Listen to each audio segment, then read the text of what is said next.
सुप्रभात बच्चों। हम ओम प्रकाश वाल्मीकि द्वारा लिखित कहानी 25 चौका 150 का अध्ययन करेंगे। 25 चौका 150 कहानी जिन कथा लेखकों में प्रेमचंद व निराला के सहानुभूतिपूर्ण दलित केंद्रीय साहित्य का महत्व खारिज करते हुए स्वयं अनुभूत सत्य को वाणी देने का साहस किया है, उन्हीं में ओम प्रकाश वाल्मीकि जी का प्रमुख नाम है। यानी प्रेमचंद व निराला आदि साहित्यकारों ने समय समय पर दलितों के साथ जो भेदभाव होता है, जो अत्याचार व शोषण होते हैं, उनको अपनी रचनाओं में व्यक्त किया है।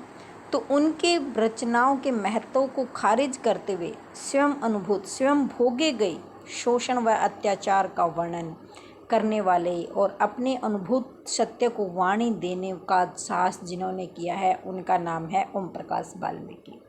ओम प्रकाश वाल्मीकि एक सजग साहित्यकार हैं, चेतनशील साहित्यकार हैं।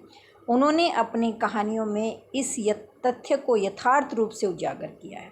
जो दलित साहित्य है, उसके माध्यम से दलितों की व्यथा पीड़ा को स्पष्ट रूप से यथार्थ रूप से उजागर किया है। वे भारतीय संविधान एवं कानून भले ही लिंग, धर्म, जाति एवं वर्ण के आधार पर भेदभाव का विरोध करता है। भारतीय संविधान में सबको समान अधिकार दिया गया है, समानता का अधिकार दिया गया है, स्वतंत्रता का अधिकार दिया गया है, लेकिन उसके बावजूद सवर्ण जाति व समाज के लोग आज भी दैनिक जीवन में दलितों का शोषण एवं तिरस्कार करते हैं। वाल्मीकि जी ने अपनी कहानियों में मनुष्य को मनुष्य समझने का संदेश दिया है। यानी एक मनुष्य दूसरे मनुष्य को मनुष्य समझे, क्योंकि सब परमात्मा की संतान है। तो इसलिए एक मनुष्य को दूसरे मनुष्य के साथ भेदभाव करने का, उसका अपमान करने का, उसका तिरस्कार करने का कोई अधिकार नहीं है। उन्होंने 25 चौका 150 कहानी में इसी प्रयास को एक महत्वपूर्ण कड़ी दी है। प्रस्तुत कहानी में उन्होंने सुदीप नामक एक दलित एवं गरीब परिवार के बालक के माध्यम से उस बालक को इस कहानी का मुख्य पात्र बनाकर अपनी वेदना को, अपनी पीड़ा को और अपनी व्यथा को इस कहानी के माध्यम से व्यक्त किया है। तो हम इस कहानी का सार देखते हैं। सुदीप जो एक दलित परिवार का बच्चा होता है, गरीब परिवार का बच्चा होता है, वह विपरीत परिस्थितियों का सामना करके, बचपन में अत्यंत कठोर परिस्थितियों का सामना करके जो सरकारी नौकरी लग जाता है और अपनी पहली तनख्वाह के रुपए लेकर आता है, तो उसके जीवन के मार्मिक पहलुओं का जो निचोड़, मार्मिक पहलुओं का वर्णन हम इस कहानी के माध्यम से करते हैं। पहली तनख्वाह के रुपए हाथ में थामे सुदीप अभावों के गहरे अंधकार में, जो उसने जीवन में कमियां देखी हैं, जो अभाव रही हैं, जिन कमियों को उन्होंने महसूस किया है, आज उन कमियों पर, उन अभावों पर जीत प्राप्त करके रोशनी की उम्मीद से भर गया था। एक ऐसी खुशी मिली है क्योंकि उसने अपनी कमाई की पहली तनख्वाह को प्राप्त कर लिया है।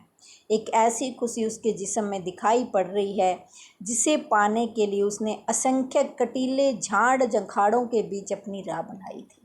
यानी उस स्थान को प्राप्त करने के लिए, उस पद को प्राप्त करने के लिए उसे अनेक समस्याओं का सामना करना पड़ता है।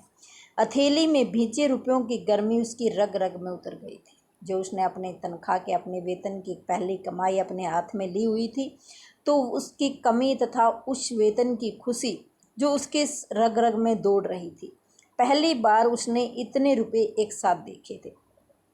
वह वर्तमान में जीना चाहता था, क्योंकि उसका जो भूतकाल था, उसका अतीत था, वह उसे पीड़ा देने वाला था, वेदना देने वाला था।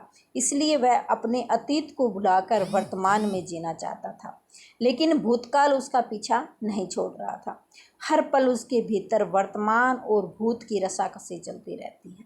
यानी जब जब वह वर्तमान में जीना चाहता है, तो अपने अतीत की घटनाएं उसे बार बार क्या करती रहती हैं, उसका पीछा नहीं छोड़ती। अभावों ने, कमियों ने उसके जीवन में जो समस्याएं आई थी, उन्होंने कदम कदम पर उसे छला था, कदम कदम पर उसके शोषण का शिकार बनना पड़ा था, फिर भी उसने स्वयं को किसी तरह बचा कर रखा था।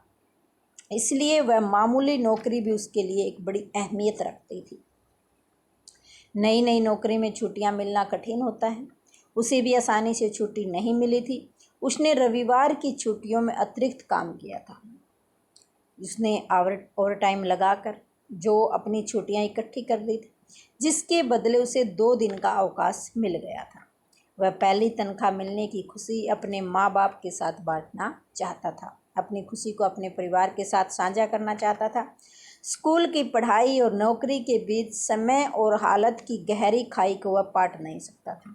स्कूली दिनों और जब वो स्कूल जाता था तथा जिस दिन उसे नौकरी मिली थी, उसके बीच का जो समय था और जैसे हालात थे, जैसी परेशानियों का उसने सामना किया, जिस शोषण का वह शिकार हुआ, जिन अत्याचारों को उन्होंने सहन किया, उसको वह कभी भूल नहीं पाता। फिर भी खाई के बीच जो कुछ भी था, उसे सांत्वना देकर उसकी पीड़ा को वह कम कर ही सकता था। सुख दुख के चंद लम्हे आपस में बांटकर पीड़ा कम हो जाती है। यानी सुख दुख के समय एक दूसरे का साझीदार बनकर, एक दूसरे का साथी बनकर उसको कम किया जा सकता है।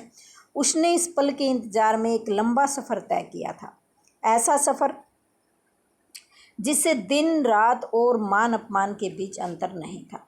शहर से गांव तक पहुंचने में 2-2.5 घंटे से ज़्यादा का समय लग जाता था, इसलिए वह सुबह ही निकल पड़ा। बस अड्डे पर आते ही उसे बस मिल गई थी। बस में काफ़ी भीड़ थी और बड़ी मुश्किल से उसे बैठने की जगह मिली। कंडक्टर किसी यात्री पर बिगड़ रहा था, उसे धमका रहा था, इस सामान को उठाओ, छत पर रखो, आने जाने का रास्ता बंद कर दिया है। किसका है यह सामान? वह चिल्ला रहा है। कंडक्टर ने ऊंची और कर्कश जो तेज रोबीली आवाज़ में पूछा। एक दुबला पतला सा ग्रामीण धीमे स्वर में बोला, जी मेरा है।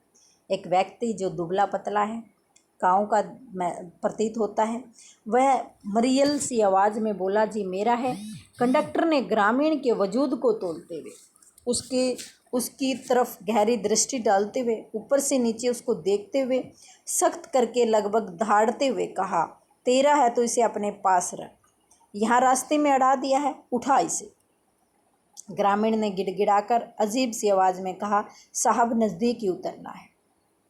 यानी ग्रामीण कहता है कि मुझे ज़्यादा दूर नहीं जाना है। सुदीप जब भी किसी को गिड़गिड़ाते देखता है तो उसे अपने पिताजी की छवि याद आने लगती है, क्योंकि उसने बचपन से लेकर अब तक अपने पिता को लोगों के सामने गिड़गिड़ाते हुए देखा है, उनके सामने मिन्नतें करते देखा है, उनके सामने प्रार्थना करते हुए देखा है। और जब भी किसी व्यक्ति को ऐसी अवस्था में देखता है तो उसे अपने पिता की याद आ जाती है। ऐसे में उसका पोर पोर चटकने लगता है, यानी उसका मन दुखी हो जाता है, जैसे कोई धीरे धीरे उसके जिस्म पर आरे चला रहा हो। उसने कंडक्टर की ओर देखा। कंडक्टर का तोंदियल शरीर, यानी बहुत बड़ा हुआ पेट, कपड़े फाड़कर बाहर आने को छटपटा रहा था। बनेले सूअर की तरह, वन में रहने वाले सूअर की तरह उसके चेहरे पर पान से रंगे हुए दांत, पान से रंगने के कारण लाल दांत उसकी भव्यता में इजाफा कर रहे थे। यानी उसकी जो बदसूरती है, बुरी सूरत थी, उसमें वह और भी अधिक उसको बुरा बना रहे थे। सुदीप को लगा जंगली सूअर बस की भीड़ में घुस आया है। उसने सहम कर सहयात्री की ओर देखा, जो निरपेक्ष भाव से अपने ख्यालों में गुम था। सुदीप ने ग्रामीण पर नज़र डाली, जो अभी तक दयनीयता से उबर नहीं पाया था, अभी भी हाथ जोड़े कंडक्टर के सामने खड़ा था। उसके भीतर पिताजी की छवि आकार लेने लगी। वह दिन स्मृति में दस्तक देने लगा, यानी उसको देखकर उसे अपने पिताजी की याद आने लगी, जब पिताजी उसे लेकर स्कूल में दाखिल कराने ले गए थे। उसकी बस्ती के सभी बच्चे स्कूल नहीं जाते थे, क्योंकि वह दलित जाति से था। पता नहीं पिताजी के मन में यह विचार कैसे आया कि उसे स्कूल में भर्ती कराया जाए, जबकि पूरी बस्ती में पढ़ाई लिखाई की ओर किसी का कोई ध्यान नहीं था। पिताजी लंबे लंबे डग भरकर चल रहे थे, लंबे लंबे कदमों से चले जा रहे थे। उसे उसके साथ चलने में दौड़ना पड़ता था। उसने मैली सी एक बदरंग कमीज और पट्टेदार निक्कर नुमा कच्छा पहन रखा था। सुदीप की ड्रेस क्या थी? एक मैली सी कमीज थी फटी पुरानी, और एक निक्कर नुमा कच्छा पहन रखा था, जिसे थोड़ी थोड़ी देर बाद ऊपर खींचना पड़ता था, क्योंकि उसका जो लास्टिक ढीला होने के कारण वह उसे संभाल नहीं पा रहा था। स्कूल के बरामदे में पहुंचकर पिताजी पल भर के लिए ठिठके, मानो रुक गए, फिर धीरे धीरे चलकर इस कमरे से उस कमरे में झांकने लगे। ऐसा लग रहा था कि मानो वो किसी की तलाश कर रहे हैं। हर एक कमरे में अंधेरा था, जिसमें बच्चे पढ़ रहे थे। मास्टर कुर्सियों पर उकड़ू बैठी बीड़ी पी रहे थे या ऊँघ रहे थे। पिताजी फूल सिंह मास्टर को ढूंढ रहे थे। 2-3 कमरों में झांकने के बाद एक छोटे से कमरे की ओर मुड़े। उस कमरे में अन्य कमरों से ज़्यादा अंधेरा था। पिताजी को किसकी तलाश थी? फूल सिंह मास्टर की। फूल सिंह मास्टर अकेले बैठे बीड़ी पी रहे थे। यानी इस कहानी, इन पंक्तियों के माध्यम से ओम प्रकाश वाल्मीकि जी ने उस समय की यथार्थता का वर्णन किया है कि उस समय शिक्षक वर्ग भी कैसे जो नशे आदि प्रवृत्तियों में लीन था। उन्हें दरवाजे पर देखकर फूल सिंह मास्टर खुद ही बाहर आ गए थे। पिताजी ने मास्टर जी को देखते ही दयनीय स्वर में गिड़गिड़ाकर कहा, मास्टर जी इस जातक यानी बच्चे को अपनी शरण में ले लो। यानी कहने का अभिप्राय था कि मास्टर जी इस बच्चे का दाखिला अपने स्कूल में करवा लो। 2 अक्षर पढ़ लेगा तो थारी दयाते यो भी आदमी बन जाएगा। यानी कुछ पढ़ने के बाद यह भी एक अच्छा इंसान बन जाएगा, हमारी जिंदगी भी कुछ सुधर जाएगी। सुदीप पिताजी की उस मुद्रा को भूल नहीं पा रहा। सुदीप ने जब अपने पिता को ऐसे गिड़गिड़ाते हुए देखा तो आज तक वह उसके उन पलों को भूल नहीं पा रहा। वे हाथ जोड़कर झुके हुए खड़े थे। फूल सिंह मास्टर ने बीड़ी का टोंटा अंगूठे के इशारे से दूर उछाला और पिताजी को लेकर हेड मास्टर के कमरे में चले गए। सुदीप का दाखिला हो गया था। पिताजी खुश थे। उनकी खुशी में भी गिड़गिड़ाहट झलक रही थी और वो झुक झुक कर मास्टर फूल सिंह को सलाम कर रहे थे। बस हिचकोले खा खा कर रेंग रही थी। सुदीप अपने अतीत की घटनाओं में जो खोया हुआ था और बस हिचकोले खाकर यानी धीरे धीरे आगे बढ़ रही थी। आसपास के यात्रियों ने बीड़ी सिगरेट का धुआं ऐसे उगलना शुरू कर दिया था जैसे सभी अपनी अपनी दुश्चिंताओं को धुएं के बादलों में विलीन कर देंगे। यानी सभी मनुष्य मानो उस बीड़ी और सिगरेट के धुएं के माध्यम से अपने जीवन की परेशानियों को, समस्याओं को ऐसे ही उड़ाना चाहते थे। उसने अपने पास की खिड़की का शीशा सरकाया, ताज़ा हवा की हल्की हल्की सरसराहट भीतर घुस आई। उसकी स्मृति में स्कूल के दिन एक के बाद एक लौटकर आने लगे। दूसरी कक्षा तक आते जाते वह अच्छे विद्यार्थियों में गिना जाने लगा। तमाम सामाजिक दबावों और भेदभावों के बावजूद वह पूरी लगन से स्कूल जाता रहा, क्योंकि वह निम्न जाति से संबंध रखता था और इसलिए समाज का दबाव, समाज के उच्च वर्ग के लोगों के द्वारा किया गया शोषण, अत्याचार और भेदभाव आदि के बावजूद उसने स्कूल जाना नहीं छोड़ा और वह पूरा मन लगाकर स्कूल जाता रहा। सभी विषयों में वह ठीक ठाक था, पढ़ने में ठीक था, लेकिन गणित में उसका कुछ ज़्यादा ही मन लगता था। गणित में उसकी रुचि अधिक थी। मास्टर शिवनारायण मिश्रा ने 4ठी कक्षा के बच्चों को 15 तक पहाड़े याद करने के लिए कहा था। जब वह 4ठी कक्षा में पढ़ा रहे थे मास्टर शिवनारायण, तब उन्होंने 4ठी कक्षा के बच्चों को 15 तक पहाड़े याद करने के लिए कहा, लेकिन सुदीप को 24 तक पहाड़े पहले से ही अच्छी तरह याद थे। मास्टर शिवनारायण मिश्रा ने शाबाशी देते हुए 25 का पहाड़ा याद करने के लिए सुदीप को कहा। स्कूल से घर लौटते ही सुदीप ने 25 का पहाड़ा याद करना शुरू कर दिया। वह जोर जोर से ऊंची आवाज़ में पहाड़ा कंठस्थ करने लगा। कंठस्थ करना यानी याद करना। याद करने लगा। 25 एकम 25, 25 दूनी 50, 25 तिया 75, 25 चौका 100। पिताजी बाहर से थके हारे लौटे थे। पिताजी मेहनत मजदूरी करके घर पर आते हैं और उसे 25 का पहाड़ा रटते देखकर उसके चेहरे पर संतुष्टि भाव तैर गई थी, क्योंकि जिस प्रकार हर माता पिता अपने संतान को पढ़ते लिखते देखकर खुश होते हैं, वैसे ही सुदीप के पिताजी के मन में भी कार्य करने के कारण जो थकान थी वो सब दूर हो जाती है। थकान भूलकर वे सुदीप के पास बैठ गए थे। वैसे तो उन्हें 20 से आगे गिनती भी नहीं आती थी, लेकिन 25 का पहाड़ा उसकी ज़िंदगी का अहम पड़ाव था। अहम पड़ाव यानी 25 का पहाड़ा उनकी ज़िंदगी में एक महान योगदान रखता था। यानी 25 के पहाड़े का उसके जीवन में एक विशेष भाग था, अहम था, एक विशेष कड़ी थी उसके जीवन की, जिससे वह अनेक बार अलग अलग लोगों के बीच दोहरा चुके थे। अनेक लोगों के साथ इसके बारे में बातचीत बातचीत कर चुके थे। जब भी उस घटना का जिक्र करते थे उनके चेहरे पर एक अजीब सा विश्वास चमक उठता था। जब कभी भी उस घटना को याद किया जाता तो उस घटना को याद करने के बाद उसके चेहरे पर एक अजीब सी खुशी जो है उत्पन्न हो जाती थी। सुदीप ने 25 का पहाड़ा दोहराया और जैसे ही 25 चौका 100 कहा उन्होंने टोका। 25 चौका 100 कहते हैं तो उनके पिताजी उसे टोकते हैं, नहीं बेटे 25 चौका 100 नहीं, 25 चौका 150।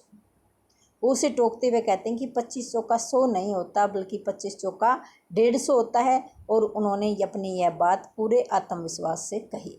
सुदीप ने चौंक कर पिताजी की ओर देखा, समझाने के लहजे में बोला, नहीं पिताजी 25 चौका 100 नहीं, 25 चौका 150 नहीं, 25 चौका 100 होता है। सुदीप अपने पिताजी की बात को सुनकर चौंक जाते हैं और वो उसे समझाने के लहजे में यानी प्यार से कहते हैं कि 25 चौका 150 नहीं, 25 चौका 100 होता है। यह देखो गणित की किताब में ऐसा लिखा हुआ है। वो उसे दिखाना चाहते हैं। बेटे मुझे किताब क्या दिखावे है। इस पर सुदीप के पिता कहते हैं कि तुम मुझे क्या दिखा रहे हो, मैं तो हरफ भी ना पिछाड़ूं, मुझे अक्षर ज्ञान नहीं है। मेरे लेखे तो यानी मेरे लिए तो काला अक्षर भैंस बराबर है, हर काला अक्षर एक भैंस के बराबर है। फिर भी इतना तो ज़रूर जानूँ कि 25 चौका 150 रुपये है। यानी हालांकि मुझे किताबी ज्ञान नहीं है लेकिन मुझे इतना पता है कि 25 चौका 100 नहीं, 25 चौका 150 रुपये। पिताजी ने सहजता से कहा, किताब में तो साफ साफ लिखा है 25 चौका 100। सुदीप ने मासूमियत से कहा। वो क्या जाने कि पिताजी के 25 चौका 150 कहने के पीछे क्या रहस्य है। इसलिए वह बड़ा मासूमियत से मासूम होकर बड़ा निर्दोष भाव से उत्तर देता है कि किताब में तो साफ साफ लिखा है 25 चौका 150, 25 चौका 100।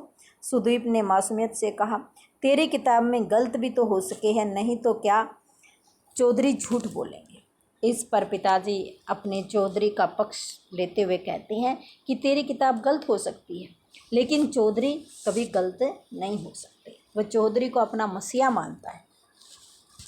वो कहता है कि चौधरी झूठ नहीं बोलेंगे, तेरी किताब से कहीं ठड्डे यानी बड़े आदमी हैं चौधरी जी, तुम्हारी किताब उसके सामने कुछ भी नहीं है।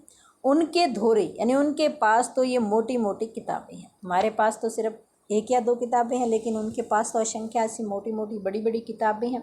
वह जो तेरा हेड मास्टर है वो भी पाँव छुए है चौधरी जी के, यानी बड़े से बड़ा व्यक्ति चौधरी के सामने झुकता है, उसका इतना मान सम्मान है गाँव में। पढ़ेर भला वो गलत बताएं, मास्टर से कणा सही सही पढ़ाया करें। यानी फिर वो कैसे गलत बता सकते हैं, इसलिए तुम मास्टर जी को कहें कि सही सही पढ़ा करें। पिताजी ने उखड़ते हुए कहा। पिताजी ने अपनी बात को गुस्से के साथ कहा, पिताजी किताब में गलत थोड़े ही लिखा है। सुदीप अपना पक्ष रखते हुए फिर एक बार हिम्मत करके कहता है कि किताब में कभी गलत नहीं होता। सुदीप रुआंसा हो गया, मानो वह रोने वाला है। तू अभी बच्चा है। पिताजी उसको समझाते हुए कहते हैं कि तू अभी बच्चा है, तू क्या जाने दुनियादारी, तू इस दुनिया को समझ नहीं पाएगा। 10 साल पहले की बात है, तेरे होने से पहले तेरी महातरी बीमार पड़ गई थी। महातरी यानी माँ। बचने की कोई उम्मीद नहीं थी। शहर के बड़े डॉक्टर से इलाज करवाया था, सारा खर्चा चौधरी जी ने ही दिया था।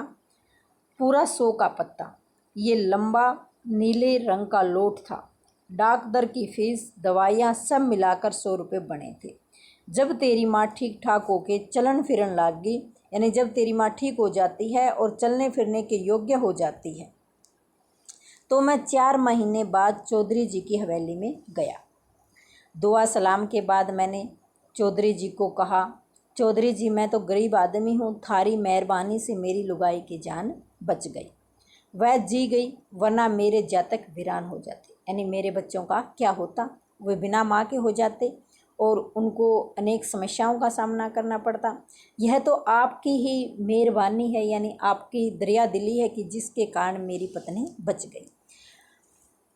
तुमने 100 रुपये दिए थे, उनका हिसाब बता दो, मैं थोड़ा थोड़ा करके सारा कर्जा चुका दूंगा। एक साथ देने की मेरी हिम्मत नहीं है चौधरी जी। चौधरी जी ने कहा, मैंने तेरे बुरे वक्त में मदद करी तो ईब तू ईमानदारी से सारा पैसा चुका देना। यानी जब तुम्हारे ऊपर बुरा समय आया था तब मैंने तुम्हारी सहायता की थी और अब तुम सारा पैसा चुका देना। 100 रुपये पर हर महीने 25 चौका 150, यानी 100 रुपये पर हर महीने ब्याज होता है 25 चौका 150। तू अपना आदमी है, तेरे से ज़्यादा क्या लेना। यानी वह उसके प्रति जो आत्मीयता दिखा रहा है, झूठी संवेदना, झूठी आत्मीयता, सहानुभूति, तो वह कहता है कि तू अपना आदमी है, तेरे से ज़्यादा क्या लेना। 150 में से 20 रुपये कम कर दो। 20 रुपये कम कर दिए, 20 रुपये मैंने छोड़ दिए, बचे 130। 4 महीने का ब्याज 130 अभी दे दे, बाकी रहा मूल जब होगा दे देना। यानी 4 महीने का ब्याज कितना हो गया 130, वो अब दे दे, और बाकी के पैसे जब तुम्हारे पास हो दे देना। महीने के महीने ब्याज देते रहना। एक बता बेटे 25 चौका 150 होते हैं या नहीं। सुदीप को उसका पिता कहता है कि अपनी अतीत की घटना को याद दिलाते हुए कहता है कि अब तू बता 25 चौका 100 होता है या 25 चौका 150।